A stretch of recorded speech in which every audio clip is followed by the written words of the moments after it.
Olá pessoal, tudo bem? Eu sou o pastor Giovanni da Igreja Batista Betel. Estou aqui para trazer uma palavra de Deus para o seu coração. Nós estamos no nosso terceiro episódio sobre a falta de perdão e a raiz de amargura. O que a falta de perdão acaba gerando no nosso coração? O que é o perdão? Como é que ele se processa dentro do nosso coração, na nossa vida, nos nossos relacionamentos, nos nossos afetos? E o que produz a raiz de amargura dentro do nosso coração, dentro da nossa trajetória de vida? Então é sobre isso que nós vamos falar. E eu vou recapitular rapidamente aquilo que nós abordamos nos vídeos anteriores, para que você esteja inserido naquilo que nós já falamos e que eu te convido a entrar no canal do YouTube, do programa da Tamires, e também assistir aquilo que nós já falamos acerca dessa temática tão relevante, tão importante, que é a falta de perdão e a raiz de amargura. Nós estamos baseados em Hebreus capítulo 12, de 14 a 15. A palavra de Deus nos diz o seguinte, presta atenção. A Bíblia diz: segui a paz com todos e a santificação, sem a qual ninguém verá o Senhor. Eu pergunto para você, você quer ver Deus agindo na sua vida, na sua casa, na sua família, no seu coração, na sua saúde emocional, na sua vida profissional, na sua vida relacional, na sua família? Então presta atenção naquilo que o autor está dizendo. Aí ele continua dizendo: tendo cuidado de que ninguém se prive da graça de Deus e de que nenhuma raiz de amargura brotando vos perturbe e por elas muitos sejam contaminados. Ou seja, a palavra de Deus está dizendo, se houver raiz de amargura, falta de perdão, algo mal resolvido dentro do nosso coração, isso pode nos bloquear de desfrutar da graça de Deus.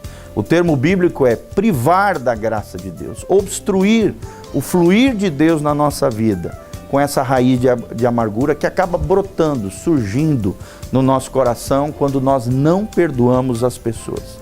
Além disso, quando a raiz de amargura brota no nosso coração, a palavra de Deus diz aqui em Hebreus 12, 14 e 15, que ela traz perturbação. E por isso nós vemos hoje tantas pessoas assoladas, temerosas, angustiadas, ansiosas, às vezes em depressão profunda, problemas crônicos na área emocional, psicológica, mental. Perturbação vem quando a raiz de amargura brota no coração. E no final aqui o autor diz: e por ela, ou seja, pela raiz de amargura, muitos se contaminam. Isso é uma realidade, você sabe, quando alguém está amargurado com alguém, essa pessoa destila veneno acerca daquela pessoa que o ofendeu, o machucou, ou praticou alguma espécie de injustiça contra ela. Querido, preste atenção, as ofensas, elas vão vir na nossa vida, mas uma ofensa só pousa no seu coração se você permitir. Então não permita que a ofensa, que a injustiça, que o sofrimento pouse no seu coração. Perdoe rapidamente as pessoas. Libere o seu coração. Não aprisione pessoas dentro de você, para que você tenha uma saúde emocional, uma vida relacional, uma família saudável e uma vida abençoada por Deus. É o que nós vemos nesse lindo trecho da palavra de Deus. Então nós aprendemos que a grande questão é como reagimos diante dos problemas, é como reagimos diante das ofensas. Como você reage é o que faz toda a diferença na sua vida e no mundo que está ao seu redor. Jesus foi ferido como você. E Jesus, mesmo sendo ferido, mesmo sendo ofendido, mesmo sendo injustiçado, ele reagiu de maneira correta. E por isso, com Jesus no coração, numa vida plena com Deus, de obediência à palavra de Deus, na unção do Espírito Santo, debaixo de oração, debaixo de consagração, debaixo de santificação, como nós lemos aqui em Hebreus 12, nós podemos reagir corretamente diante de um mundo hostil, diante de um mundo que o tempo todo tenta nos ferir. Então nós precisamos aprender sobre isso. Ninguém pode nos ferir sem o nosso consentimento. Esse é o paradigma do perdão. Eu vou repetir: ninguém pode te ferir sem o seu consentimento. Não importa aquilo que fizeram conosco, o importante é aquilo que nós estamos fazendo com aquilo que fizeram conosco, maneira como reagimos. Nós aprendemos também que o perdão não é um sentimento, é uma escolha. Então decida perdoar.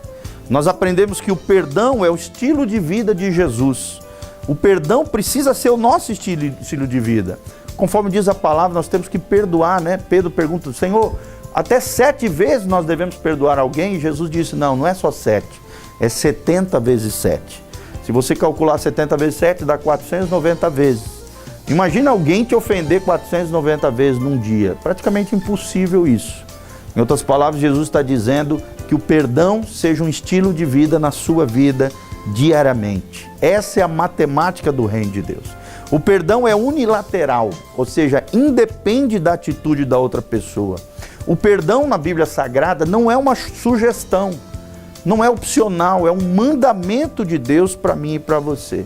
É uma lei inegociável do reino de Deus. E querido, presta atenção, só perdoando as pessoas garantimos a nossa própria saúde emocional e a nossa proteção espiritual. Se você quer ser saudável no seu coração, na sua alma, nos seus sentimentos, nas suas emoções, só perdoando garantimos a nossa própria saúde emocional e a proteção espiritual contra espíritos que de alguma maneira tentam nos perseguir, contra a própria raiz de amargura que tenta gerar perturbações no nosso coração e nos assolar na nossa vida. Então, preste atenção também, perdão não é você esquecer, mas é você não usar mais isso como argumento contra aquela pessoa, né? O perdão é realmente liberar o coração. Aquele que não perdoa é como alguém que está dando uma maçã tóxica. Ele acha que está matando alguém, mas ele mesmo está comendo uma maçã com ácido sulfúrico, uma maçã tóxica, uma maçã que vai matando ele de dentro para fora. Quando você não libera perdão, você quer matar o outro, você quer dar o fim no outro, você quer se vingar do outro, mas o maior prejudicado é você mesmo. Por isso, libere o seu coração. Uma pessoa curada é aquela que se lembra do fato ocorrido, mas processa isso em Deus, e em Deus cicatriza o seu coração, a sua alma, com a ajuda de Deus. E a ofensa e a injustiça vão embora em nome de Jesus. Então, perdoar alguém não significa que você não está ferido. Precisamos ser honestos com a gente mesmo, né? E também honestos com Deus, reconhecendo que sim, essa ferida existe. Mas se nós colocarmos o nosso coração ferido aos pés de Jesus, tudo é possível àquele que crê. Aos pés de Jesus, podemos ser curados, podemos ser restaurados. O perdão também evidencia o princípio ativo da graça de Deus e da misericórdia de Deus. Preste atenção, graça é você oferecer ou receber o bem que não se merece. Já misericórdia é não oferecer ou receber o mal que se merece. Então, exerça para as pessoas misericórdia, exerça com relação às pessoas a graça que você tem recebido. Não só negue a graça que você recebeu de Deus. A falta de perdão nada mais é do que a sonegação de uma graça e de um perdão já recebido da parte de Deus. Então, quando você sonega esse perdão, não dá a outras pessoas, você acaba se privando do fluir de Deus na sua vida. Então, o perdão anda na contramão do merecimento. É um novo conceito de justiça que Jesus trouxe ao mundo. Foi instituído através do sacrifício de Jesus na cruz do Calvário. Preste atenção nessa pergunta. Perdoar significa obrigatoriamente que tenho que ser amigo daquela pessoa? Presta atenção no que nós vamos falar. Querido, o perdão é incondicional. Vou repetir, perdoar é incondicional. Mas é claro, amizade e intimidade se fundamentam na confiança e na credibilidade. Então existem requisitos que vão determinar na sua vida se podemos ou não nos expor a uma amizade legítima. Por exemplo, não podemos escolher a quem perdoar, é o que ensina a Bíblia Sagrada. E a quem não perdoar, tampouco é o que diz a Bíblia.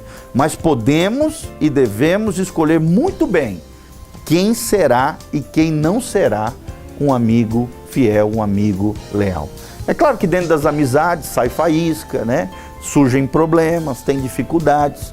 E uma amizade sadia vai aprender em Deus, com o exemplo de Jesus, com o estilo de vida de Jesus, a sarar as feridas, as dificuldades, as diferenças. Elas vão nos enriquecer.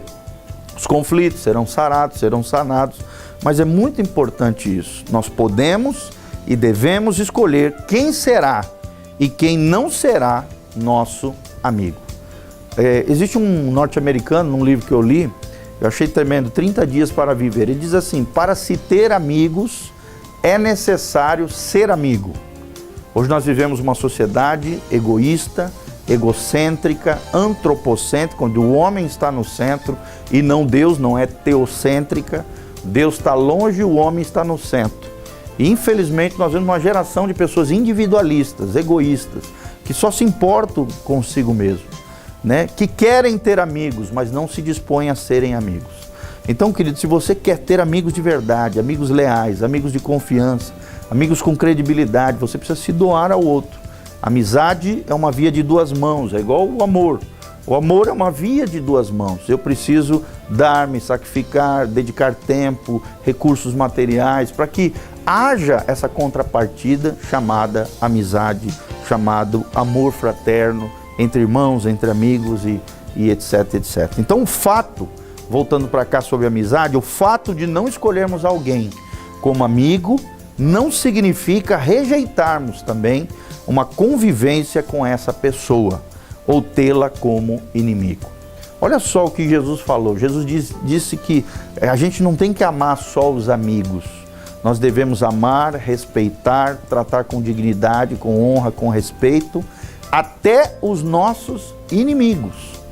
Essa é uma declaração que nenhum outro grande pensador ou pessoa, que teórico, até Jesus, referendou alguma vez na história da sua vida. Jesus foi além da amizade. Jesus falou que nós devemos amar até os nossos inimigos. Então, não é porque alguém te ofendeu, não é porque alguém te feriu, não é porque alguém provocou alguma injustiça contra você, que você vai maltratá-la, escorraçá-la, marginalizá-la na sociedade, não. Pelo contrário, temos que ter uma convivência sadia, respeitosa, amistosa, Pode até ser distante, pode até ser superficial, mas assim, uma convivência sadia com essa pessoa. E mais do que isso, se possível for, e com Deus tudo é possível, sermos capazes de amarmos até aquele que se levanta contra nós. Esse é o verdadeiro amor, o amor altruísta, o amor ágape, o amor do tipo de Deus, o amor que não busca os seus próprios interesses, relatado por Paulo em 1 Coríntios, capítulo 13. Então, essa compreensão do processo do perdão é algo decisivo na batalha interior, na batalha travada diariamente nos nossos corações, que uma pessoa, dessa batalha interior, que uma pessoa ferida tem que enfrentar todos os dias. Então nós vamos falar agora sobre as fases do perdão. Qual é a primeira fase do perdão? Como é que se processa o perdão dentro do nosso coração? A primeira fase é a fase da indiferença. Ou seja, logo de que somos ofendidos, somos injustiçados, nosso coração se posiciona diante da outra pessoa com indiferença. Essa é a primeira fase do perdão. E essa é a primeira grande característica de uma pessoa ferida. Querido, preste atenção, o oposto do amor não é o ódio, mas sim a indiferença. Vou repetir, o oposto do amor não é o ódio, mas a indiferença. Então, quando a gente está indiferente com relação ao outro, no início dessas fases do perdão, nós tentamos de alguma maneira matar os sentimentos e aniquilar as considerações por aquele que nos ofendeu, por aquele que foi o nosso agressor. Então, como não matamos literalmente as pessoas, glória a Deus por isso, a própria lei humana nos impede disso e Deus proíbe isso, o assassinato. Vocês sabem que é uma coisa horrenda diante dos homens e diante da lei e jamais deveria ser feito. Agora lembre-se, como nós não podemos literalmente matar as pessoas, acabamos com essa indiferença, matando as pessoas no interior dos nossos corações. Então não faça isso, não continue indiferente, não continue insensível com aquelas pessoas que estão ao seu redor, que Deus colocou na história da sua vida para que você ame. Imagina se nós temos que amar até os nossos inimigos, muito mais os nossos amigos, muito mais os nossos familiares, muito mais as pessoas que Deus colocou ao nosso redor. A segunda fase do perdão é a raiva. Como sabemos que temos que perdoar, então a tendência nossa é a indiferença se transformar em raiva. Então a indiferença, ela inicia esse processo, essa fase do perdão, e logo depois da indiferença vem a raiva. Vem a raiva, e a raiva é um sinal que a ferida está sendo exprimida por Deus, está sendo tratada. E a raiva é menos pior que a indiferença. A pessoa está reagindo e saindo daquele coma emocional. Terceira fase do perdão é o conflito. Ou seja, quando nós iniciamos a termos um conflito interior. E como é que se processa isso? Além da indiferença, além da raiva, entra o conflito. Ou seja, mediante a convicção do Espírito Santo que opera dentro dos nossos corações, a raiva começa a perder a força dentro de nós. A pessoa começa a lidar melhor com as suas emoções e, dentro desse conflito, a pessoa percebe que pode enfrentar aquilo tudo, mas ao mesmo tempo parece não querer enfrentar aquele problema dentro do seu coração, no seu interior. Então, um sentimento forte de que o ofensor não merece ser perdoado por você vem à tona, vem à superfície.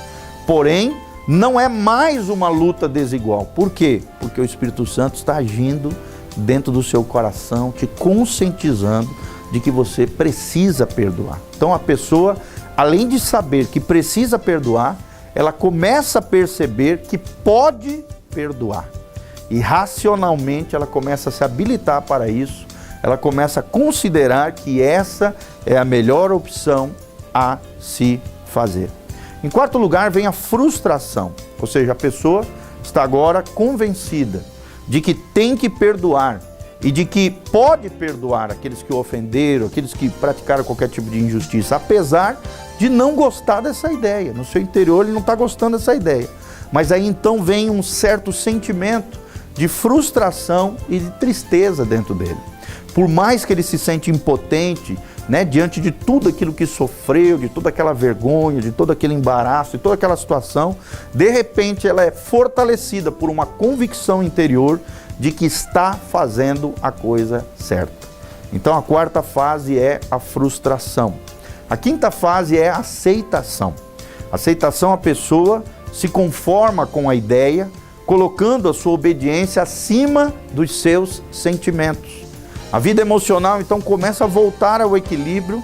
Por quê? Porque o Espírito Santo começa a governar o coração dessa pessoa, levando ela a aceitar a ideia de perdoar. Em sexto lugar, em penúltimo, vem a paz. A paz que excede todo entendimento, como diz a palavra de Deus. Ou seja, após você sustentar com firmeza a postura, a decisão de perdoar, você começa a desfrutar da paz que há tanto tempo você perdera na amargura e na falta de perdão, no ressentimento. E esse é o sinal da vitória de Deus na sua vida, da vitória de Deus sobre a amargura que você estava sofrendo. Em sétimo lugar, a memória então é cicatrizada por Deus. Memória cicatrizada é a sétima fase do perdão, onde você se sente totalmente consolado pelo Espírito Santo. Até porque o Espírito Santo é o Consolador de Deus, que opera nos nossos corações. E confortavelmente pode se lembrar até das injustiças e das ofensas sofridas, mas a memória começa a ser cicatrizada, curada pelo próprio Deus. E oitavo e último momento é que Deus, na sua infinita graça e misericórdia, pode gerar, não estou dizendo que vai sempre acontecer isso, mas pode até acontecer de chegar nessa oitava fase, que é o bom humor. Ou seja, o sintoma de uma memória curada é o bom humor em relação à vida e em relação às pessoas. Ou seja, o bom humor é a menor distância entre duas pessoas e é a restauração plena dos relacionamentos. Ok? Então, lembre-se disso, no reino de Deus não podemos sonegar a graça recebida. Sonegar perdão é imperdoável para Deus. Não fique atormentado, não deixe a raiz de amargura brotar no seu coração e nem contaminar outras pessoas através da sua vida.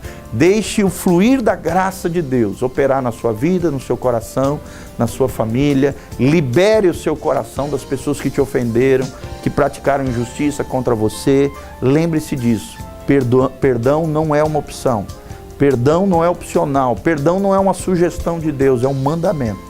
E quando é mandamento, ou você obedece e colhe a bênção de Deus, a cura e a cicatrização do coração ferido, ou se você desobedece, acaba aprisionado na sua alma, atormentado por espíritos perseguidores e toda sorte de males emocionais e sentimentais, e acaba contaminando muitas pessoas, perdendo a bênção, e aquela vida maravilhosa que Deus projetou para você. Perdoe, libere o seu coração, que Deus te capacite, que o Espírito Santo venha sobre você e que a graça de Deus faça a diferença na sua vida.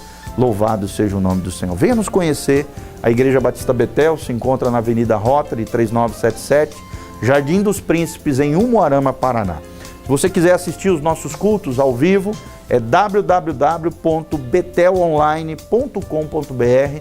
Tem um linkzinho lá em cima onde você coloca TV online e pode assistir as nossas pregações, os nossos cultos ao vivo, os cultos que nós temos na Betel. E também você pode nos seguir através do Instagram, @PRGIO, Pastor Gil, Instagram, @PRGil, e também o nosso youtube.com/PRGiovani, PRGIOVANI, que é o nosso canal do YouTube com mais de 1.300 vídeos ali para abençoar a sua vida e o seu coração. Que Deus te abençoe, que a graça de Deus venha sobre você, que o Espírito Santo toque o teu coração, te capacitando a viver o estilo de vida de Jesus, o estilo de vida do perdão.